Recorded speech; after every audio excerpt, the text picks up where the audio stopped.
Hi, welcome to our channel where we share the most intriguing stories. When I bought my house, I thought I was leaving chaos behind. No HOA, no rules, just peace. 2 weeks later, a mysterious fine appeared on my doorstep, and with it, a war I never asked for. What began with a van in my driveway unraveled a web of fraud, control, and suburban espionage.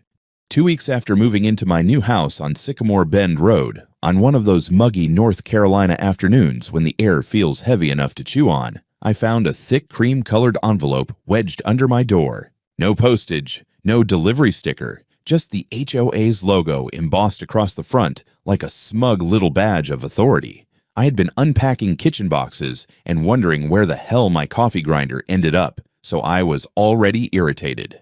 This envelope didn't help.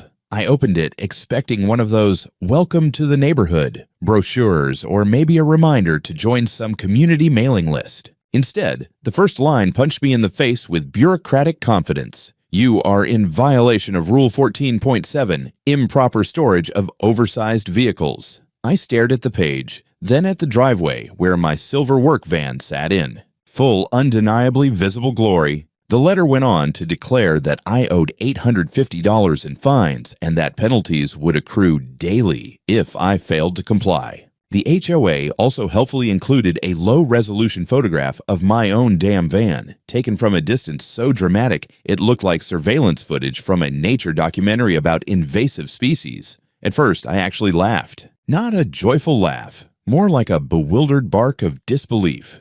I had never received a single sheet of HOA paperwork when I bought the place. The house had been a foreclosure sale, the kind banks love to treat like an unwrinkled fresh start. My purchase agreement mentioned absolutely nothing about mandatory membership, bylaws, covenants, rules, guidelines, or any other HOA-flavored nonsense. I bought the property outright, fair and square, and I knew how to read contracts. My entire professional life revolved around tearing apart sloppy clauses and mislabeled exhibits. If there was a leash attached to this house, I would have seen it before signing. But still, the tone of the letter was so unapologetically authoritative that a tiny unwelcome thought crept in. What if I missed something? So, I brewed myself a cup of aggressively strong coffee, sat at my dining table, which at that point was just a folding table with one mismatched chair, and went through the contract again, line by line. Nothing, not a whisper of HOA involvement. I even checked the deed. Same story. Absolutely nothing tying me to Willow Creek Estates Homeowners Association. So, being the reasonable adult that I am, most days, I wrote a short, polite email to the address listed on the notice. I explained I was not a member, asked them to provide any documents showing otherwise, and requested copies of their bylaws and recorded covenants. I clicked send and expected this misunderstanding to evaporate within a day. It took them half of one morning. By noon the following day, I had a second envelope shoved into my mailbox. This one was thicker, angrier, and laminated in the sense that everything inside was wrapped in fluorescent red highlighting, like someone had attacked the documents with a highlighter while caffeinated and resentful. Inside was a new notice. The fine had magically transformed into $1,200, and I was informed that my failure to pay constituted intentional non-compliance. They also threatened to pursue all available legal remedies, which is HOA speak, for we like to pretend we're a local government. This time, I didn't laugh. Instead, I walked outside and surveyed the street. That's when I noticed the first sign that something was truly off. Literally. There was a small wooden sign on the corner that read, Willow Creek Estates, a deed-restricted community, except the address numbers on the sign didn't match the ones on my deed. My property was carved just outside the original development map. Close enough to be a neighbor, but legally a free agent. A wild card, not theirs. I went back inside, fired up my laptop, and pulled county parcel records just to be absolutely certain. My lot was listed as non-HOA parcel. No governing covenants. The kind of classification even a rookie title clerk could understand. With that certainty in hand, I drafted a formal letter of my own. Short, neat, professional, exactly the tone that makes bureaucrats sweat behind the knees. I told them any continued attempts to impose fines or assert authority would be considered unlawful, and that they were to cease contact until they produced legally valid documentation. I was feeling pretty satisfied with myself, imagining the moment they realized they'd barked up the wrong tree. But then, That evening, as I was unloading tools from my van, a woman I'd never seen before marched briskly down the sidewalk toward my driveway. She wore the kind of expression typical of people who think community standards are more important than the Constitution. She had a clipboard tucked under her arm and a name badge clipped to her blouse. Karen B., HOA president. Of course, her name was Karen. "Mr. Milton?" she called out, her tone carrying the unmistakable pitch of someone used to being obeyed. "That's me," I said, locking the van. "I assume you've received your notices," she said. Not a question, more like a diagnosis. "I have, and I assume you've received my response," I said. She allowed herself a thin, almost polite smile. "Your response was noted. Unfortunately, it does not change the fact that your vehicle is in violation of Rule 14.7. Oversized vehicles may not be stored in visible locations. We expect full compliance." "You keep saying we," I replied. "But I'm not part of your we. My property isn't HOA governed." Her eyebrows lifted a fraction as if she'd heard a child proudly declare that gravity didn't apply to them. "Every home in this neighborhood is under the association's jurisdiction." "Not mine," I said.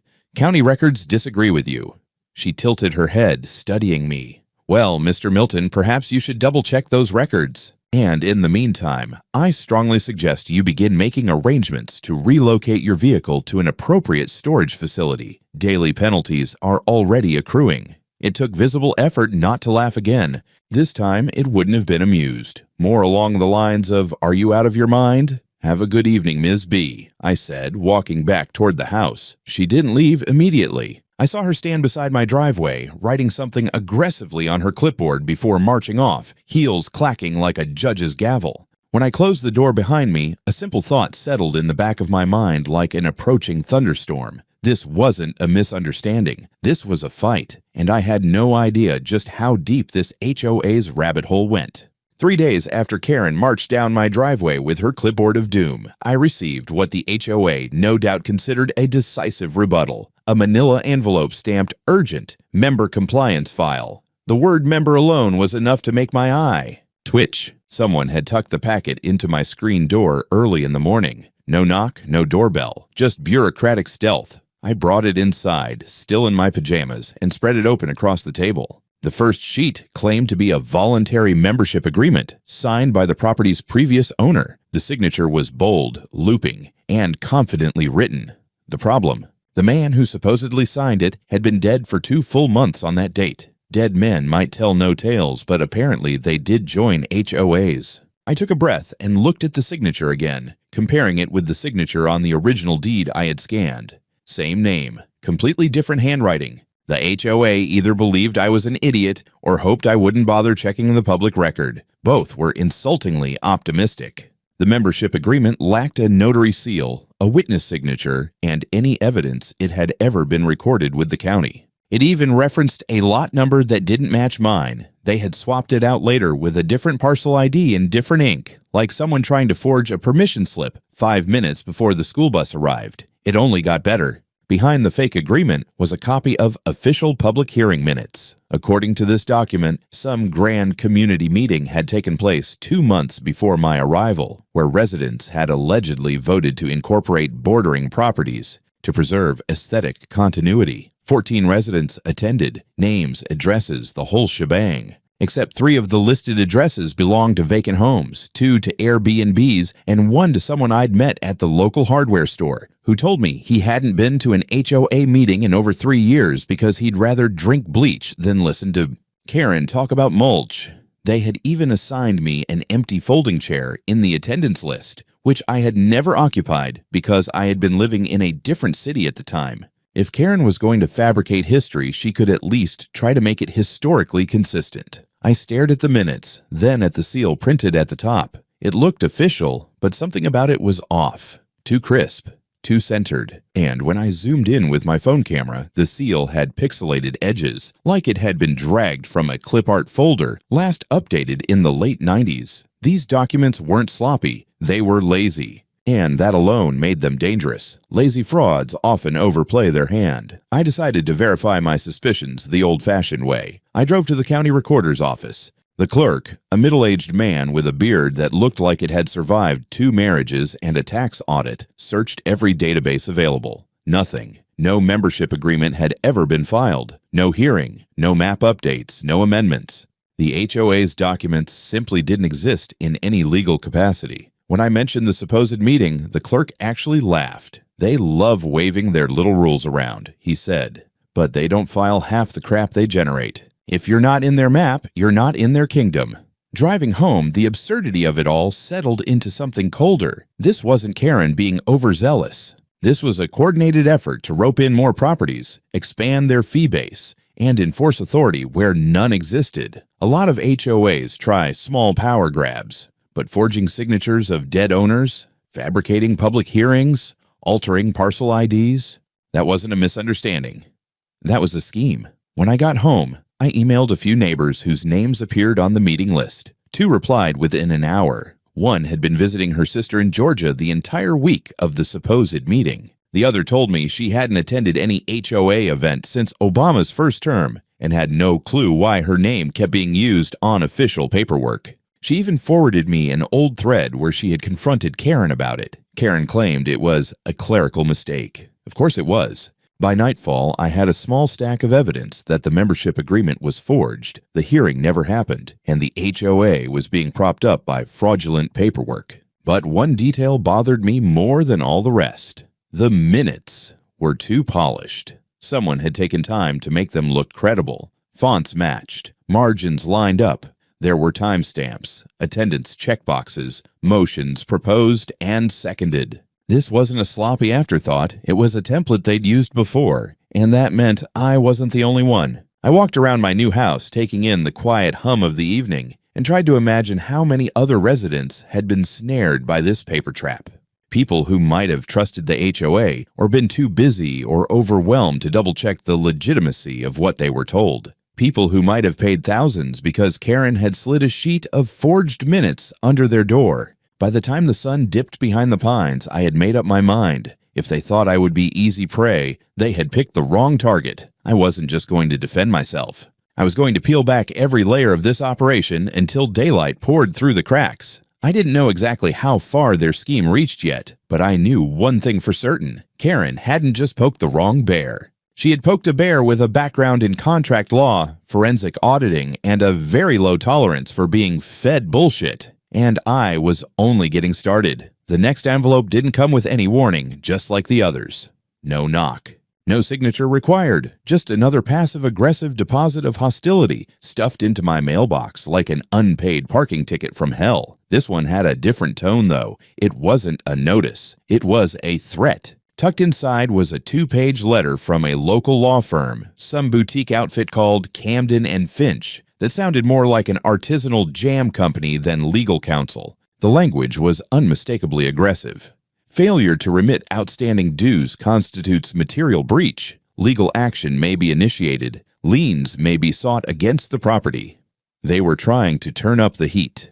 The amount? Now it was $1,600. Apparently, my van had committed further acts of visual terrorism by merely existing within view of the street for 3 additional days. I imagined it standing there at night, whispering anti-HOA propaganda to passing joggers. The letter ended with a deadline, 72 hours to comply or face litigation.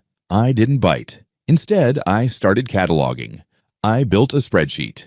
Document names, file dates, inconsistencies in parcel IDs, even the font mismatches in their PDFs. My desk turned into a crime board. Red ink, highlighters, folders. I started cross-referencing signatures from residents with other public records and found one particularly creative forgery that had a stroke pattern matching the HOA's secretary's handwriting from a newsletter 3 months prior. Sloppy. Recycled signatures, but things got uglier fast. That weekend, I noticed something new on the community bulletin board by the clubhouse, a laminated flyer with bold red letters, "Know your neighbors, compliance matters." Below the headline were several blurry photographs. One of them was my driveway. Another was my van. The caption, "Chronic violator refuses to comply with basic community standards." My name wasn't on it, but the implication was clear. This wasn't just about money anymore. This was a smear campaign. I took the flyer down. That same night, I got a knock on the door. It was an older man in his 60s, flannel shirt, white beard, the kind of guy who'd probably been sharpening his lawnmower blades since the Reagan administration. He introduced himself as Tom Lyle, house 2 doors down, and asked if we could talk. "I've lived here 22 years, he said, and this isn't the first time Karen's tried this." We sat on my porch with beers, and Tom told me everything. 4 years ago, she'd tried to absorb a cul-de-sac down the road by sending out unsigned mailers claiming a vote had occurred. 2 of the owners had hired lawyers. It fizzled out, but nothing ever went public. Karen was strategic, push where there's no resistance, back off when met with teeth. "She's expanding," Tom said. "Like a damn HOA cancer." I laughed. "So why doesn't anyone stop her?" "They try. But Karen's got control of the board, and the board controls the narrative, the newsletter, the budget, the mailings. They're all her mouthpieces. Most folks just don't have the time or energy to fight, or they're scared of getting fined to death." That hit harder than it should have. I'd assumed this was a one-time ambush. But Tom made it clear Karen had been testing the limits of her authority for years, and the neighborhood had let her, through silence, exhaustion, or fear. Later that week, I got a visit from a guy in a polo shirt with Sunrise Property Management stitched over the pocket. Said he was just doing some cleanup estimates. I hadn't requested anything. 10 minutes after he left, I spotted a shiny new plastic stake in my front yard, scheduled for landscape maintenance. HOA issued. I pulled the stake out and snapped it in half.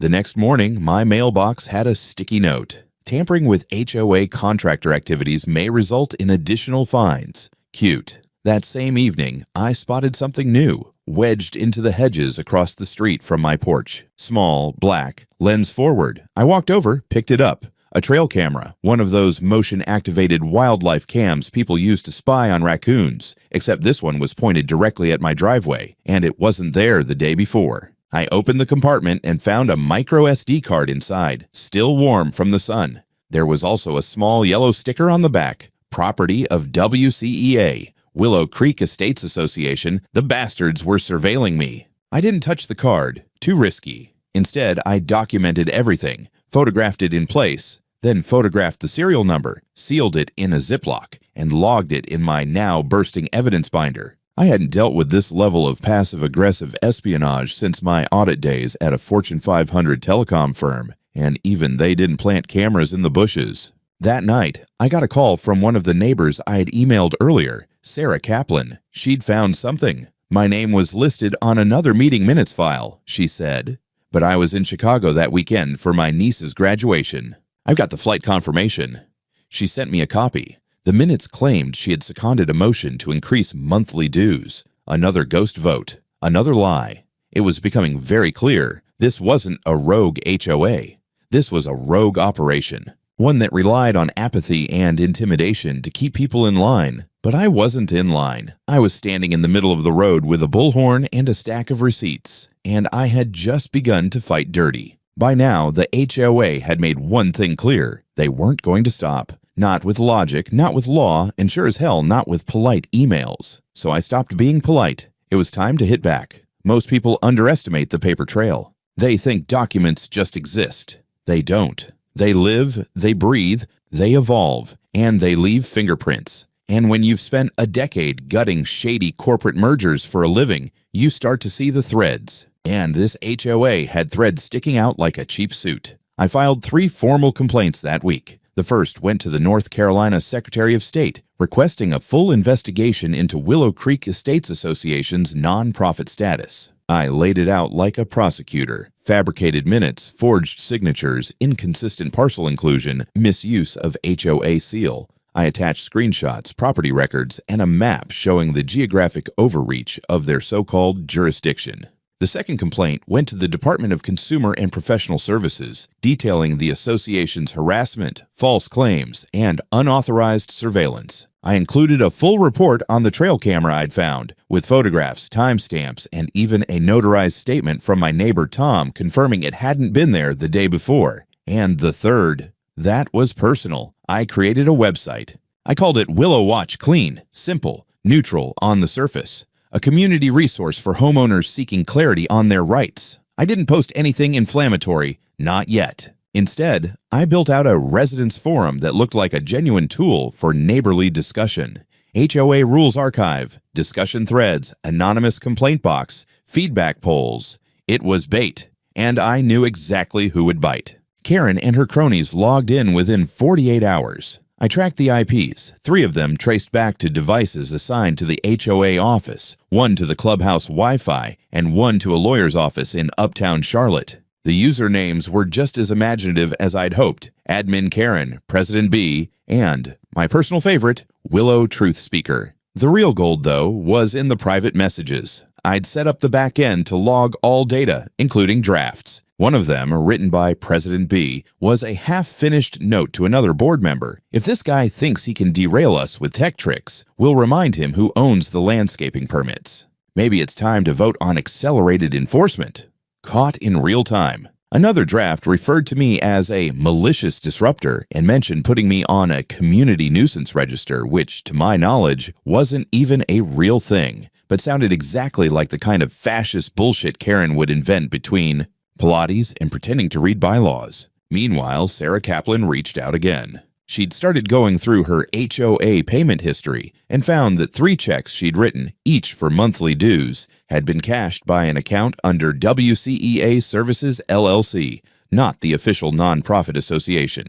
We both did some digging and found that WCEA Services LLC was a for-profit entity registered 6 months prior to my move, with Karen Berkeley listed as managing member. Boom. I posted a soft update to Willow Watch. No names, no drama. Just a question. Did your dues go to the HOA or to a private company? Within a day, 15 residents had messaged me. 7 said the same thing. They'd never noticed the name on the deposit slip. One even admitted he thought HOA just outsourced their banking now. What they'd done was more than unethical. It was textbook embezzlement, and it was only going to get better. I started compiling all these leads into a full dossier. I labeled it Operation Mulch Storm, part joke, part warning. Sarah laughed so hard when I told her she nearly snorted coffee through her nose. But even as things began to turn, Karen didn't slow down. One afternoon, I got home to find a city code inspector at my doorstep.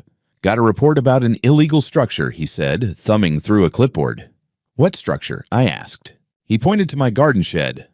The one that's been here since 1995? He shrugged. Someone reported a modification. Complaint came from the HOA. I showed him the inspection sticker from 5 years ago. Still valid. He left 10 minutes later, mildly annoyed, muttering about neighborhood drama. That night, Karen posted on the official HOA website. Yes, they had one, and yes, it looked like it hadn't been updated since the Bush administration. The post warned residents about unregistered structures and individuals willfully refusing to comply with property ordinances. No names, of course, but everyone knew who she meant. And that's when I decided to drop the first real blow. I packaged my full dossier, evidence of forged agreements, false hearings, illegal LLC activity, unauthorized surveillance, embezzlement patterns, and sent it to a contact I had from my audit days who now worked for the State Board of Examiners for community associations. I also copied in a local investigative journalist who ran a newsletter called Watchdog Carolina. My message was short. You're going to want to see this, because the thing about people like Karen, they think everyone plays by the same rules. But some of us write them, and some of us know exactly where to find the loopholes they thought no one would notice. I wasn't surprised when the tone shifted from fake formality to thinly veiled malice. The more exposed Karen got, the sloppier her moves became. And desperate people, especially those with a clipboard complex, don't go down quietly. It started small. A passive-aggressive HOA newsletter article about increased vandalism of community equipment, complete with a blurry photo of someone who could, in the right lighting and with a head injury, be mistaken for me. Then came an anonymous letter slipped under my door. No return address, just typed lines that read, "Not everything has to be a war. People who disrupt community peace rarely find it themselves." Charming, but then it escalated.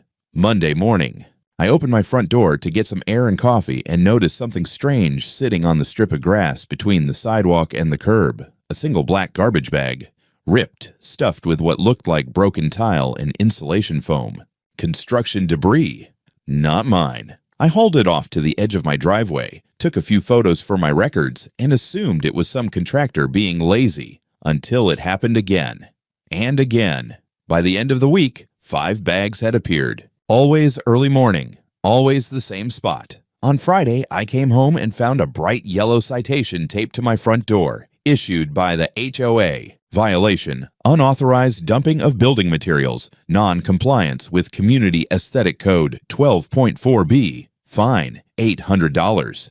And they had photos, blurry but damning at a glance. The images showed me walking outside near the bags taken from across the street. I recognized the angle immediately. There was only one place that view could have come from: the shrubbery across from my house. I walked out and found it exactly where I expected. Another trail cam half buried behind the ornamental boxwoods. Same sticker, same placement, same surveillance signature as the last one. This time I took it apart on the spot. The memory card was still inside. I brought it in, booted up a sandboxed laptop I used for audits, and pulled up the files. Dozens of stills, 1-second intervals. Most were of birds, dogs, passing joggers. But there, time-stamped 2 days earlier, was a short clip of a white pickup truck pulling up at dawn. The driver, a man in a hoodie, got out, dropped 2 bags of debris onto my curb, and left without ever stepping foot on my property. There was also a freeze frame where I stepped out minutes later in slippers and a bathrobe, scratching my head and sipping coffee. That was the image they used in their violation letter, cropped and captioned like I was the Unabomber of drywall scraps. That night, I printed the entire camera log, every single frame. I packaged it with the violation notice and dropped it off at the HOA office, addressed to Karen, with a post-it that read, "Might want to screen your subcontractors better. Surveillance can be a real bitch when it's accurate." I wasn't done. The next morning, I started going through the HOA's contractor records. I'd requested them weeks ago under their own transparency clause, which they had stupidly included in their bylaws to look accountable. The records listed a landscaping company, Greenrise Environmental, as the current maintenance provider for the neighborhood common areas. I ran a quick background check. Greenrise didn't exist. Not in the state database, not in the business license registry, not even on Yelp. What did exist was a recently dissolved LLC registered under the name of a man named Kyle Berkeley, Karen's nephew, 22 years old, and according to his Instagram, more into dirt bikes and crypto scams than actual landscaping. I published the whole thread to willowwatch.org. Public contracts, corporate documents, photos, timelines. I didn't accuse anyone directly, just asked a simple question. Are we paying for phantom contractors? The post exploded. Neighbors who had been silent began to message me, some angry, some afraid. One woman, Annette, mid-50s, soft-spoken, told me she'd received a fine for improperly trimmed hedges 3 months ago and had paid for a mandatory compliance trimming by HOA contractors. $120 for 15 minutes of noisy leaf blower chaos. Now she wasn't sure the trimming had even been necessary. By Sunday, I started getting emails from current and former board members. One in particular stood out. It came from a burner address, no name. The subject line was, "She forged my signature too." The body read, "I was the secretary until last year. I quit because Karen started adding names to minutes we never recorded. She made me sign things I knew weren't legal. When I refused, she said I was jeopardizing the uniformity of the community. I've kept copies of everything. If you're serious about this, I can help. But not publicly. Not yet." I stared at that message for a long time. It was the first crack from the inside. I replied with a burner account of my own, confirming I was serious, that I'd protect their anonymity, and that I wasn't looking to burn the neighborhood down, just clean it up. The next day, a padded envelope showed up in my mailbox. No return address. Inside were scanned documents, minutes, notes, and a spreadsheet titled Projected Revenue, Voluntary Members. My name was on it, along with 10 others. Karen had a list, a plan, and I was just the first line item. I didn't sleep much after getting that envelope.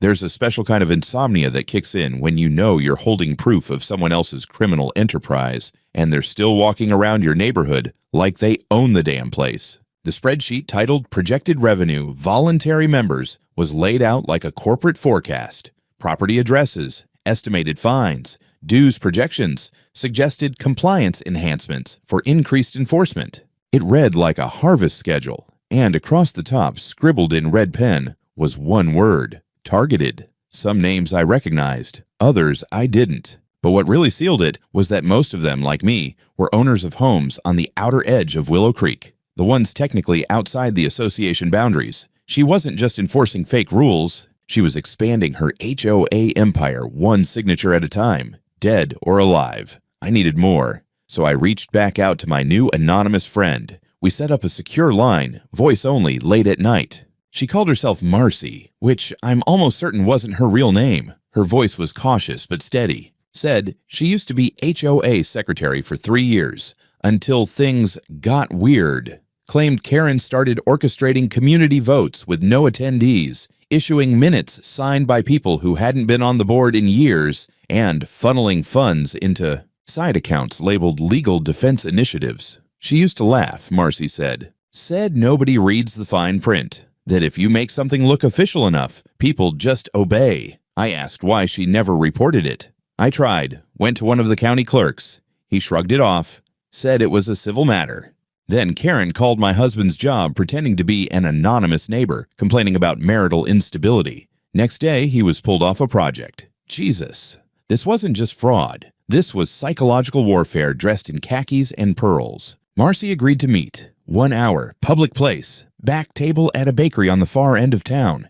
She was nervous, kept her sunglasses on the whole time, spoke low, kept glancing at the door, like Karen might burst in with a cease and desist letter and a revolver full of citations. She slid me a USB stick. Inside, 7 PDFs. Originals of fake meeting minutes. One of them had her own signature, dated 3 weeks after she resigned. Everything's digital now, she said, but Karen insists on hard copies for optics. I scanned everything before I quit. Figured I might need an insurance policy someday. Marcy left quickly after that. I went home, ran checksums on the files to verify authenticity, and began integrating them into my now formal case folder, which I had started referring to as the cult file. Not because it was funny, though in a black comedy sense, it absolutely was, but because the behavior I was documenting mirrored that of a tiny suburban cult with weaponized bureaucracy and unchecked power. The next step was dangerous, but necessary. I filed a formal fraud complaint with the district attorney's office.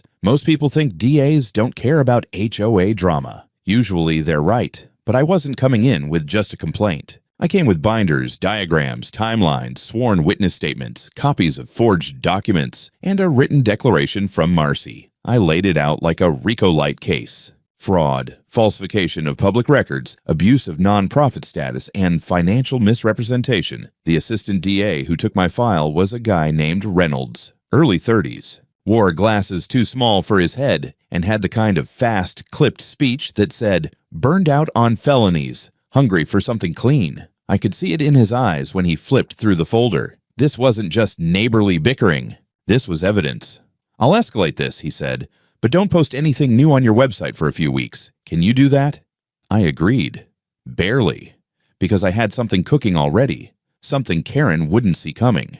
Remember that website I built? willowwatch.org? I turned one section into a form submission portal. Share your HOA experience. I kept it anonymous, encrypted, and safe. And that's when the floodgates opened. Over the next 2 weeks, I received 23 submissions. Some were simple: duplicate fines, unexplained dues hikes, repeated warnings over minor cosmetic violations. But others were serious. Accusations of retaliation, unapproved surveillance. Even one homeowner who claimed Karen had entered their backyard to inspect paint color compliance without notice or consent. But the real gem came from an elderly couple on Birch Hollow Lane. Their house had been added to the HOA last year, they said, without any explanation. When they objected, Karen had sent them a letter stating that per the recent community vote, their property was now officially under HOA oversight and subject to fees. No vote records were provided. They'd been paying ever since, out of fear. I cross-checked their parcel records. Just like mine, they were not part of the original HOA map. Another illegal inclusion, another voluntary member who had no idea they weren't legally bound. I reached out to them personally,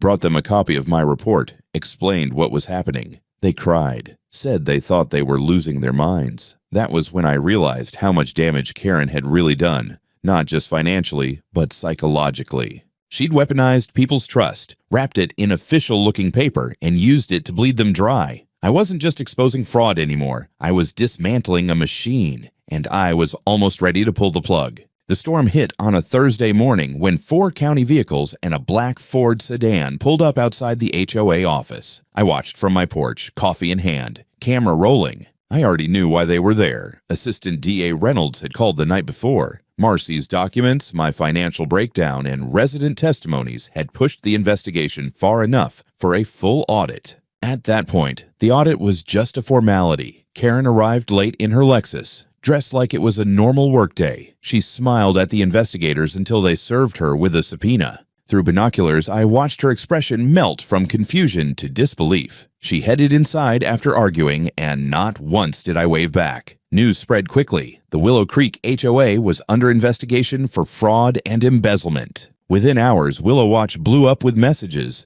Former residents, board members, even a contractor who'd been paid cash for fake consulting work tied to Karen's cousin. The audit exposed everything.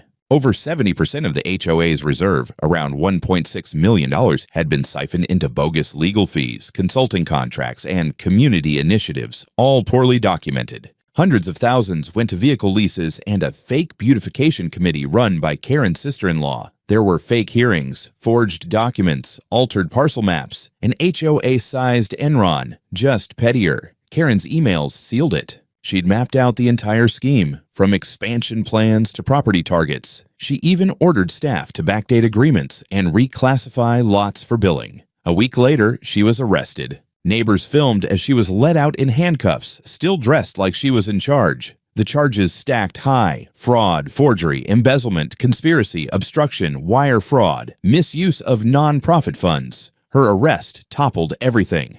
The board was dissolved, an interim administrator appointed, and fines against homeowners, including mine, were reversed. Some liens were cleared entirely. Reynolds told me the state wanted to pursue civil restitution using my evidence. I'd be eligible for $75,000. I accepted. The parcel list was amended. 18 properties, including mine, were officially declared outside HOA control. I'd won. After the arrest, the neighborhood felt lighter. People waved, even thanked me. The HOA office sign disappeared, replaced by a for sale notice. The building was being liquidated to pay damages. Karen's empire was collapsing. And every morning since, I parked my van proudly in my driveway, in full view. No citations, no warnings, just silence. The kind that means freedom.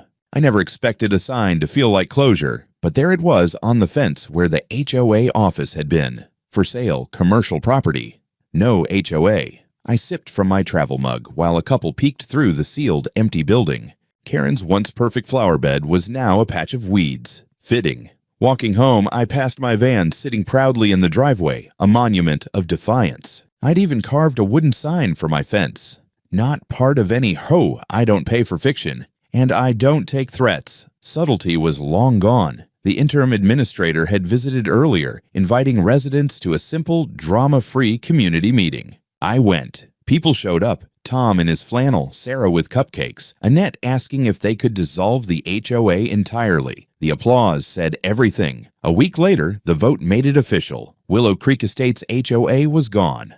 I framed the court order beside the photo of Karen being taken away. She was later convicted. 14 years, asset forfeiture, restitution, public apologies. Others got fines or community service. Some quietly moved away. Meanwhile, my consulting business grew.